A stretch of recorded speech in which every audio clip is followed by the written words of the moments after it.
केंद्र सरकार ने कहा लगभग 1 लाख विद्यार्थियों को किफायती और उच्च गुणवत्तापूर्ण शिक्षा प्रदान करने के लिए देश में 85 नए केंद्रीय विद्यालय खोले जाएंगे। प्रधानमंत्री नरेंद्र मोदी ने कहा 21वीं सदी भारत सहित पूर्व एशियाई देशों की सदी है और पूर्वोत्तर भारत में देश के विकास को गति देने की अपार संभावनाएं हैं। केंद्रीय मंत्री शिवराज सिंह चौहान ने कहा सरकार उत्पादन लागत का 50% से अधिक न्यूनतम समर्थन मूल्य तय करेगी। विदेश सचिव विक्रम मिस्री बांग्लादेश की यात्रा के दौरान बांग्लादेश के विदेश मंत्री से आपसी हितों के मुद्दों पर चर्चा करेंगे।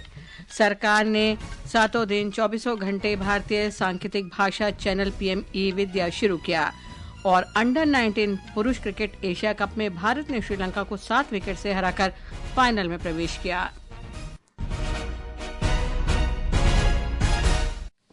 समाचार संध्या के साथ मैं लवली निगम।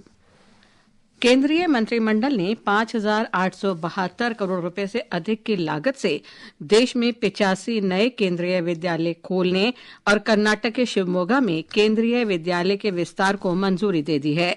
आज नई दिल्ली में मंत्रिमंडल की बैठक के बाद संवाददाताओं को इसकी जानकारी देते हुए सूचना और प्रसारण मंत्री अश्विनी वैष्णव ने कहा कि नए केंद्रीय विद्यालयों के खुलने से देश में लगभग 82,560 छात्रों को सस्ती उच्च गुणात्मक शिक्षा प्राप्त करने का अवसर मिलेगा।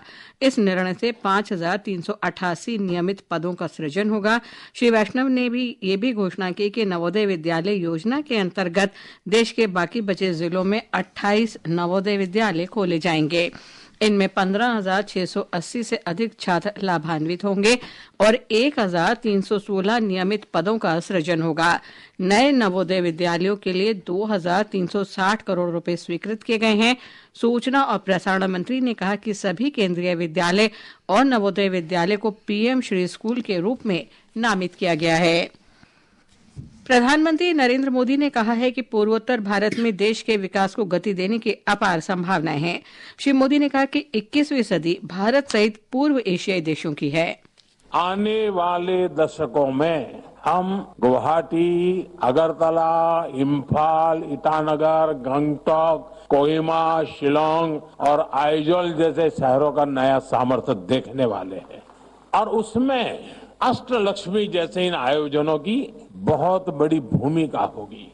अष्टलक्ष्मी महोत्सव नॉर्थ ईस्ट के बेहतर भविष्य का उत्सव है। प्रधानमंत्री ने आज नई दिल्ली के भारत मंडपम में अष्टलक्ष्मी महोत्सव का उद्घाटन किया। अष्टलक्ष्मी महोत्सव के महत्व पर चर्चा करते हुए श्री मोदी ने कहा कि ये अनूठा आयोजन है। ये पहला और अनोखा आयोजन है जब इतने बड़े स्तर पर नॉर्थ ईस्ट में निवेश के द्वार खुल रहे हैं। ये नॉर्थ ईस्ट के किसानों, कारीगरों, शिल्पकारों के साथ साथ दुनिया भर के निवेशकों के लिए भी एक बेहतरीन अवसर है। प्रधानमंत्री ने कहा कि सरकार पूर्वोत्तर को भावना, अर्थव्यवस्था और पारिस्थितिकी से जोड़ रही है। प्रधानमंत्री ने कहा कि अष्टलक्ष्मी महोत्सव पूर्वोत्तर के उज्जवल भविष्य का उत्सव है और विकास की एक नई सुबह का पर्व है जो विकसित भारत मिशन को आगे बढ़ाता है।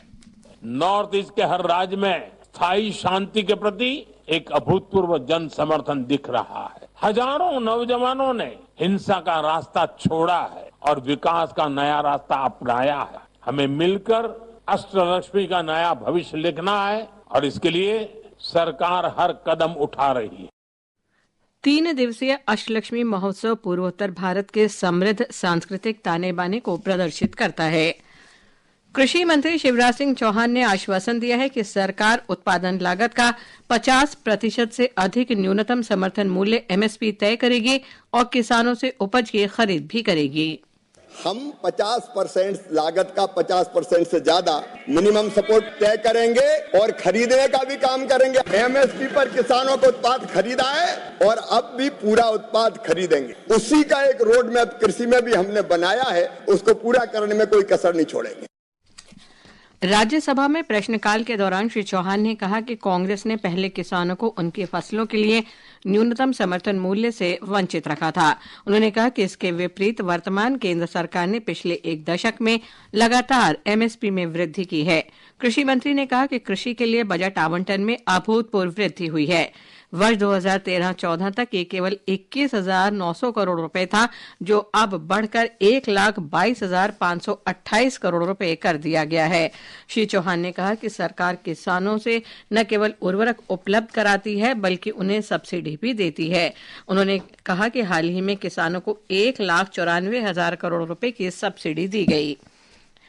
विदेश सचिव विक्रम मिस्री इस महीने की 9 तारीख को आपसी हितों पर विचार विमर्श के लिए बांग्लादेश की यात्रा पर रवाना होंगे। नई दिल्ली में आज संवाददाताओं को ये जानकारी देते हुए विदेश मंत्रालय के प्रवक्ता रणधीर जायसवाल ने कहा कि इस यात्रा का उद्देश्य दोनों देशों के बीच विदेश मामलों के बारे में एक दूसरे के विचारों से अवगत होना है। प्रवक्ता ने कहा कि श्री मिस्री आपसी हित के सभी मुद्दों पर बांग्लादेश के विदेश सचिव से वार्ता करेंगे। श्री जायसवाल ने कहा कि भारत उत्तरी सीरिया में चल रहे संघर्ष से चिंतित है और वहां अपने नागरिकों की सुरक्षा के लिए लगातार स्थिति पर नजर बनाए हुए है। दक्षिण कोरिया में उथल-पुथल के बारे में एक प्रश्न के उत्तर में श्री जायसवाल ने कहा कि भारत और दक्षिण कोरिया के बीच मजबूत राजनीतिक और आर्थिक संबंध हैं। उन्होंने कहा कि वहां स्थिति के जल्द सुधरने की संभावना है। पाकिस्तान में मसूद अजहर की मौजूदगी के बारे में प्रवक्ता ने कहा कि वो संयुक्त राष्ट्र का घोषित आतंकवादी है और उसके खिलाफ कड़ी कार्रवाई की जानी चाहिए। श्री जायसवाल ने कहा कि मसूद अजहर भारत में सीमा पार आतंकवादी हमलों में लिप्त रहा है और उस पर सख्त कार्रवाई होनी चाहिए। केंद्रीय शिक्षा मंत्री धर्मेंद्र प्रधान ने आज नई दिल्ली में भारतीय सांकेतिक भाषा ISL के लिए PME विद्या DTH 24/7 चैनल की शुरुआत की। ये चैनल भारतीय सांकेतिक भाषा के प्रचार प्रसार के लिए समर्पित है। इसकी शुरुआत भाषा और विषय के रूप में भारतीय सांकेतिक भाषा को बढ़ावा देने के लिए की गई है।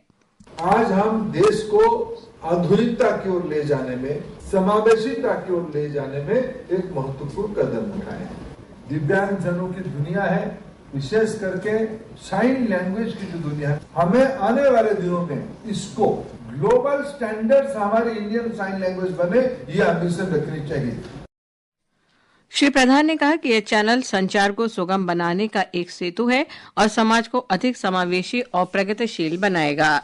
ये समाचार हमारी वेबसाइट www.newsonair.gov.in और हमारे न्यूज ऑन AIR ऐप पर भी उपलब्ध हैं। केंद्रीय कृषि राज्य मंत्री भागीरथ चौधरी ने संसद के बाहर मीडिया से बातचीत में कहा है कि सरकार प्रदर्शनकारी किसानों से बातचीत के लिए तैयार है। उन्होंने कहा कि केंद्र सरकार के दरवाजे किसानों के लिए खुले हैं और उन्हें आकर बात करनी चाहिए। उन्होंने कहा कि यदि वो बुलाते हैं तो सरकार उनके पास जाने को भी तैयार है। श्री चौधरी ने कहा कि सरकार चाहती है कि देश में किसान खुशहाल और समृद्ध रहें। फसलों के न्यूनतम समर्थन मूल्य की कानूनी गारंटी और अन्य मुद्दों की मांग को लेकर कुछ किसान संगठन हरियाणा पंजाब सीमा पर विरोध प्रदर्शन कर रहे हैं। केंद्रीय मंत्रिमंडल ने आज दिल्ली मेट्रो फेज 4 परियोजना के 26 किलोमीटर से अधिक दूरी की रिठाला कोंडली कॉरिडोर को मंजूरी दे दी है। आज नई दिल्ली में मीडिया को जानकारी देते हुए केंद्रीय मंत्री अश्विनी वैष्णव ने कहा कि इससे राष्ट्रीय राजधानी और हरियाणा के बीच संपर्क में और सुधार आएगा। परियोजना की लागत 6,230 करोड़ रुपए है। उत्तर प्रदेश के कन्नौज जिले में आज आगरा लखनऊ एक्सप्रेस वे पर हुए सड़क हादसे में 8 लोगों की मृत्यु हो गई, 18 लोग गंभीर रूप से घायल हैं। ये हादसा तब हुआ जब लखनऊ से दिल्ली जा रही डबल डेकर बस अनियंत्रित होकर एक्सप्रेस वे पर खड़े ट्रक से टकरा गई। घायलों को सैफई मेडिकल कॉलेज में भर्ती कराया गया है। प्रधानमंत्री नरेंद्र मोदी ने उत्तर प्रदेश के कन्नौज में हुई बस दुर्घटना में लोगों की मृत्यु पर दुख व्यक्त किया है। उन्होंने घायलों के शीघ्र स्वस्थ लाभ की कामना करते हुए कहा कि स्थानीय प्रशासन प्रभावितों की सहायता कर रहा है। उन्होंने प्रत्येक मृतक के परिजनों को प्रधानमंत्री राष्ट्रीय राहत कोष से 2 लाख रुपए और घायलों को 50,000 रुपए की अनुग्रह राशि देने की घोषणा की। महाराष्ट्र में भारतीय जनता पार्टी के वरिष्ठ नेता और पूर्व कैबिनेट मंत्री मधुकर पिचड़ का नासिक में निधन हो गया। वे 84 वर्ष के थे। ब्रेन स्ट्रोक के कारण उनका अस्पताल में इलाज चल रहा था। वे अकोले विधानसभा क्षेत्र से लगातार 7 बार विधायक रहे। पंजाब में अमृतसर पुलिस ने आज सीमा पार के 10 लोगों को गिरफ्तार किया। इस गिरोह को पाकिस्तान से हरविंदर रिंदा और अन्य देशों में रहने वाले 2 और लोग संचालित कर रहे थे। उनके पास से 1 हथगोला, 3 पिस्तौल, एक चीनी ड्रोन बरामद किया गया। पंजाब पुलिस के प्रमुख गौरव यादव ने बताया कि एक गिरोह हाल ही में बटाला में एक पुलिस अधिकारी के आवास पर हुए हमले के लिए जिम्मेदार था और उस क्षेत्र में एक पुलिस संस्थान पर बड़े हमले की साजिश रच रहा था। ये समाचार आकाशवाणी से प्रसारित किए जा रहे हैं। ताज़ा समाचार जानने के लिए आप हमारे social media handle @AIR news Hindi को फॉलो कर सकते हैं। आसमान में एक खास सी आवाज है, एक ऐसी गूंज जो हर भारतीय के दिल में बसी है। हर बार जब हम वर्दी पहनते हैं तो एक वादा करते हैं इस देश से और हर उस दुश्मन से जो हमारी तरफ देखता है कि हम तैयार हैं, हम यहाँ हैं और जब तक हम यहाँ हैं आसमान में तिरंगा लहराता रहेगा। भारतीय वायुसेना के आवेदन 2 दिसंबर से 31 दिसंबर तक खुले हैं। रजिस्टर करें और बने भारतीय वायुसेना में अफसर। अधिक जानकारी के लिए लॉग ऑन करें careerairforce.nic.in पर। ये आकाशवाणी है। राष्ट्रपति द्रौपदी मुर्मू ने कहा है कि भारत में महिलाओं के विकास को काफी महत्व दिया गया है और देश की प्रगति महिलाओं के विकास से जुड़ी हुई है। राष्ट्रपति ने आज ओडिशा में अपने गृह जिले मयूरभंज के रायरंगपुर महिला महाविद्यालय में छात्राओं को संबोधित किया। उन्होंने कहा कि छात्राएं अपने आत्मविश्वास और दृढ़ संकल्प से नई ऊंचाइयों को छू रही हैं। राष्ट्रपति अपने गृह राज्य ओडिशा की 5 दिवसीय यात्रा पर हैं। पैतृक गांव उपरबेड़ा की ये उनकी पहली यात्रा है। वे कल बंगरीपोसी से 3 रेलवे लाइनों, बंगरीपोसी से गोरुम हिसानी, बादाम पहाड़ से क्योंझर और बुदामोरा से चाकुलिया का उद्घाटन करेंगी। नेपाल के प्रधानमंत्री केपी शर्मा ओली ने न्यूयॉर्क में कोलंबिया विश्वविद्यालय द्वारा आयोजित वर्ल्ड लीडर फोरम को संबोधित किया। इस अवसर पर उन्होंने विदेशों में रह रहे नेपाली युवाओं से स्वदेश लौटने और रोजगार के अवसर सृजित करने की अपील की। रूस के कैलिनिनग्राद में इस महीने की 9 तारीख को बहुउद्देश्य नवनिर्मित राडार रोधी मिसाइल वाहक युद्धपोत INS तुशील का जलावतरण होगा। यह भारतीय नौसेना को और अधिक सुदृढ़ करने में सहयोग होगा। रक्षा मंत्री राजनाथ सिंह इस समारोह में मुख्य अतिथि होंगे। 3900 टन के इस युद्धपोत के निर्माण में भारत और रूस की आधुनिकतम प्रौद्योगिकी का इस्तेमाल किया गया है। मौसम विभाग ने कल पंजाब, हरियाणा, चंडीगढ़, दिल्ली, उत्तर प्रदेश, असम, मेघालय, नागालैंड, मणिपुर, मिजोरम और त्रिपुरा में अलग अलग स्थानों पर कोहरा छाए रहने का अनुमान व्यक्त किया है। विभाग ने बताया है कि कल बंगाल की खाड़ी के दक्षिण पूर्वी हिस्से में तूफानी मौसम की स्थिति बन सकती है। मौसम विभाग ने मछुआरों को इन स्थानों पर न जाने की सलाह दी है। Bharat under-19 Asia cup cricket के फाइनल में पहुंच गया है। शारजाह में आज भारतीय टीम ने सेमीफाइनल में श्रीलंका को 7 विकेट से हराया। 174 रन का लक्ष्य भारत ने 22वें ओवर में ही हासिल कर लिया। वैभव सूर्यवंशी ने सबसे अधिक 67 रन बनाए। रविवार को फाइनल में भारत का मुकाबला बांग्लादेश से होगा। बांग्लादेश ने सेमीफाइनल में पाकिस्तान को 7 विकेट से हराया था।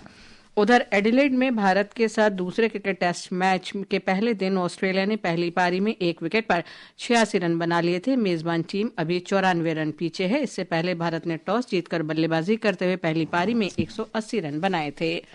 अंत में मुख्य समाचार एक बार फिर। केंद्र सरकार ने कहा लगभग 1 लाख विद्यार्थियों को किफायती और उच्च गुणवत्तापूर्ण शिक्षा प्रदान करने के लिए देश में 85 नए केंद्रीय विद्यालय खोले जाएंगे। प्रधानमंत्री नरेंद्र मोदी ने कहा 21वीं सदी भारत सहित पूर्व एशियाई देशों की सदी है और पूर्वोत्तर भारत में देश के विकास को गति देने की अपार संभावनाएं हैं। केंद्रीय मंत्री शिवराज सिंह चौहान ने कहा सरकार उत्पादन लागत का 50% से अधिक न्यूनतम समर्थन मूल्य तय करेगी। विदेश सचिव विक्रम मिस्री बांग्लादेश की यात्रा के दौरान बांग्लादेश के विदेश मंत्री से आपसी हितों के मुद्दों पर चर्चा करेंगे। और सरकार ने 24/7 भारतीय सांकेतिक भाषा चैनल PM ई विद्या शुरू किया। इसके साथ ही समाचार संध्या का ये अंक समाप्त हुआ। नमस्कार।